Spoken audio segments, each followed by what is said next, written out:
بسم الله الرحمن الرحيم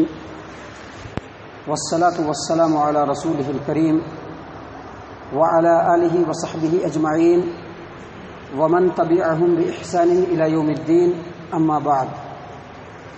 قال الأمير المؤمنين في الحديث أبو عبد الله محمد بن إسماعيل البخاري رحمه الله في صحيحه يعني في صحيح البخاري حدثنا عبد الأعلى بن حماد قال حدثنا وهيب عن أيوب عن عبيد الله عن نافع عن ابن عمر رضي الله عنهما قال قال رسول الله صلى الله عليه وسلم اجعلوا في بيوتكم من صلاتكم ولا تتخذوها قبورا. معزز سامعین کرام، قبروں کی زیارت کے تعلق سے قبروں کے نزدیک جو اعمال انجام دیے جاتے ہیں جو شرعی اعتبار سے ناجائز ہیں، ایسے اعمال کو تھوڑا تھوڑا کر کے آپ کی خدمت میں پیش کیا جا رہا ہے. اور اس سے پہلے آپ کے سامنے یہ درس پیش کیا جا چکا ہے قرآن و سنت کی روشنی میں کہ قبروں کے اوپر مسجد بنانا یہ ناجائز ہے، اور ساتھ ہی ساتھ یہ بھی بتایا جا چکا ہے کہ قبروں کے اوپر مسجد بنانے کا مطلب یہ ہے کہ قبروں کی طرف رخ کر کے سجدہ کیا جائے، یا قبروں پہ ہی سجدہ کیا جائے، یا کوئی قبر ہے تو اس کے اوپر مسجد بنا لیا جائے. تو مناسب یہ معلوم ہوتا ہے کہ ایسی مسجدیں جو قبر کے اوپر بنا لی گئی ہیں، ویسے مسجدوں میں نماز پڑھی جائے گی کہ نہیں پڑھی جائے گی، اس کے بارے میں اللہ کے رسول صلی اللہ علیہ وسلم کا کیا فرمان ہے اور علماء اہل سنت اس بارے میں کیا فرماتے ہیں، اس کی تھوڑی تفصیل آپ کے سامنے پیش کر دی جائے. تو سب سے پہلی روایت ہے جس کو امام طبرانی رحمہ اللہ نے اپنی کتاب المعجم الاوسط کے اندر بیان فرمایا ہے. انس بن مالک رضی اللہ عنہ کی روایت ہے. وہ کہتے ہیں کہ نبی صلی اللہ علیہ وسلم نے فرمایا، نبی صلی اللہ علیہ وسلم نے منع فرمایا، نہا رسول اللہ صلی اللہ علیہ وسلم عن الصلاۃ بین القبور، یعنی نبی صلی اللہ علیہ وسلم نے قبروں کے درمیان نماز پڑھنے سے منع فرمایا. قبروں کے درمیان یہ روایت معجم الطبرانی کی ہے. المعجم الاوسط کے اندر یہ کتاب یہ حدیث موجود ہے، اور امام حیثمی نے اس حدیث کو حسن درجے کی قرار دیا ہے اپنی کتاب مجموع الزوائد کے اندر، اور شیخ البانی رحمہ اللہ بھی اس حدیث کو حسن درجے کی قرار دیتے ہیں. اسی طرح سے ایک اور روایت ہے جس کو امام ابن ماجہ نے اپنی سنن کے اندر یعنی سنن ابن ماجہ ابواب المساجد والجماعات، اس کے اندر بیان فرماتے ہیں کہ ابو سعید خدری رضی اللہ عنہ نے کہا کہ نبی اکرم صلی اللہ علیہ وسلم نے فرمایا الارض کلھا مسجد الا المقبرۃ والحمام، پوری کی پوری زمین جو ہے وہ مسجد ہے، صرف مقبرہ اور حمام یعنی قبرستان اور حمام یہاں نماز نہیں پڑھی جائے گی کیونکہ یہ مسجد کے اندر داخل نہیں ہے. اسی طرح سے ابھی جو روایت آپ کے سامنے پیش کی گئی صحیح البخاری ابواب التطوع باب التطوع فی البیت حدیث نمبر 1180 پر 7، اللہ کے رسول صلی اللہ علیہ وسلم نے فرمایا، عبداللہ ابن عمر رضی اللہ عنہما اس حدیث کے راوی ہیں، وہ کہتے ہیں کہ نبی صلی اللہ علیہ وسلم نے فرمایا کہ اپنے نمازوں کا کچھ حصہ، کچھ نمازیں گھر کے اندر بھی پڑھو، اپنی کچھ نمازیں جو نفل نمازیں ہیں اس کو گھر کے اندر بھی پڑھو، اور گھر کو قبرستان مت بناؤ. تو ان تمام حدیثوں سے یہ ثابت ہوا، ان تمام حدیثوں کے اندر ایک بات بالکل کامن ہے، وہ یہ ہے کہ نبی صلی اللہ علیہ وسلم نے گھر کو قبرستان بنانے کے لیے نہیں کہا، نبی صلی اللہ علیہ وسلم نے قبرستان کو مسجد نہیں کہا ہے، اور نبی صلی اللہ علیہ وسلم نے قبروں کے درمیان نماز پڑھنے سے منع فرمایا ہے. اس سے پتہ چلا کہ جس جگہ پہ قبر ہو وہاں پہ نماز نہیں پڑھی جائے گی، جس جگہ پہ قبر ہو وہاں پہ نماز نہیں پڑھی جائے گی. ان تمام حدیثوں کی روشنی میں شیخ الاسلام علامہ ابن تیمیہ رحمہ اللہ اپنی کتاب الاختیارات العلمیہ کے اندر بیان فرماتے ہیں، کہتے ہیں کہ قبرستان کے اندر نماز پڑھنا یہ منع ہے، اور اگر کوئی آدمی قبرستان کے اندر نماز پڑھ لے تو لازمی طور پر اپنی نماز اس کو دہرانی پڑے گی.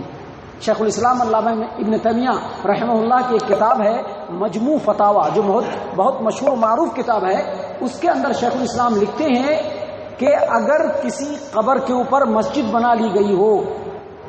اگر کسی قبر کے اوپر مسجد بنا لی گئی ہو تو ائمہ کا اس بات کے اوپر اتفاق ہے کہ قبروں کے اوپر مسجد نہیں بنایا جائے گا، کیونکہ نبی صلی اللہ علیہ وسلم نے واضح طور پر فرمایا ہے کہ اے میری امت کے لوگوں، تم سے پہلے کے لوگوں نے قبروں پر مسجدیں بنا لی،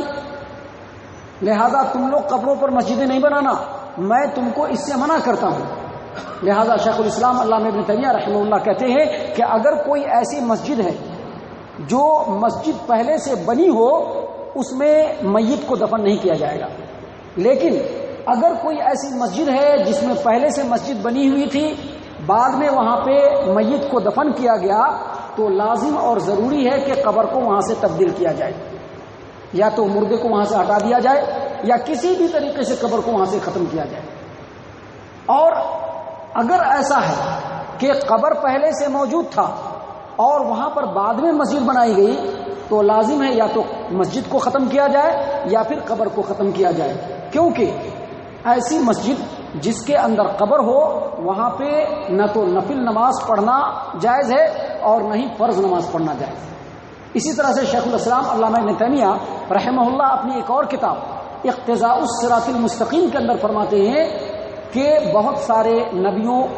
بہت سارے نیکوکار لوگوں اور بہت سارے بادشاہوں کے قبر پر جو مسجدیں بنا لی گئی ہیں، لازم اور واجب ہے کہ ایسی قبروں کو ختم کیا جائے، ایسے مسجدوں کو ختم کیا جائے، کیونکہ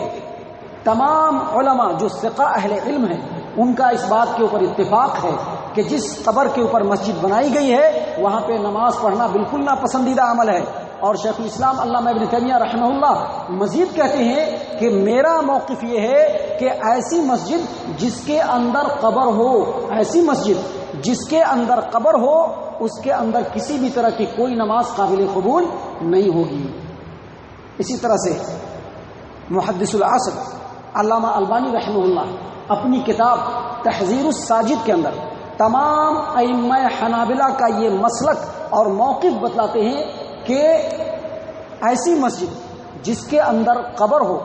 اس مسجد کے اندر نماز نہیں پڑھی جائے گی، بلکہ ایسی مسجد کو گرانا واجب ہے۔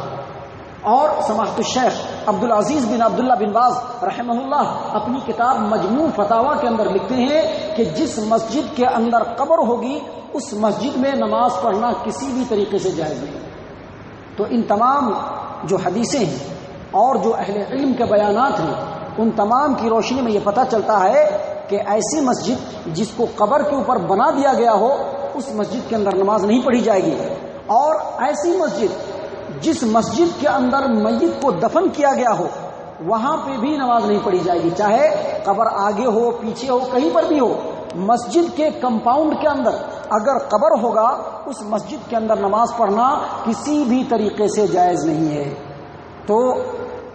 یہ مختصر سی باتیں ایسی مسجد کے تعلق سے جو قبر پہ بنائی گئی ہوں آپ کے سامنے پیش کی گئی ہے۔ ایسے قبروں کے ایسے مسجدوں کے اندر قطعی طور پر نماز نہ پڑھا جائے، اگر بھول چوک سے کبھی کسی نے پڑھ لیا ہے اس کو استغفار کرنا چاہیے، اور آئندہ ایسی مسجدوں میں نماز پڑھنے سے ہر حال میں پرہیز کرنا چاہیے، کیونکہ ہمارے لیے سب سے زیادہ قیمتی ہمارا دین ہے، ہمارا ایمان ہے اور ہماری عبادتیں ہیں۔ یہ کیسے رب العالمین کے بارگاہ میں قابل قبول ہوں اس کے بارے میں ہمیشہ خیال رکھنا چاہیے اور احتیاط برتنا چاہیے۔ اللہ تبارک و تعالی ہم تمام کو نیک توفیق عنایت فرمائے۔ اللہ تبارک و تعالی ہم تمام کو نبی اکرم صلی اللہ علیہ وسلم کی تعلیمات کو غور و فکر کے ساتھ سیکھنے کی توفیق عنایت فرمائے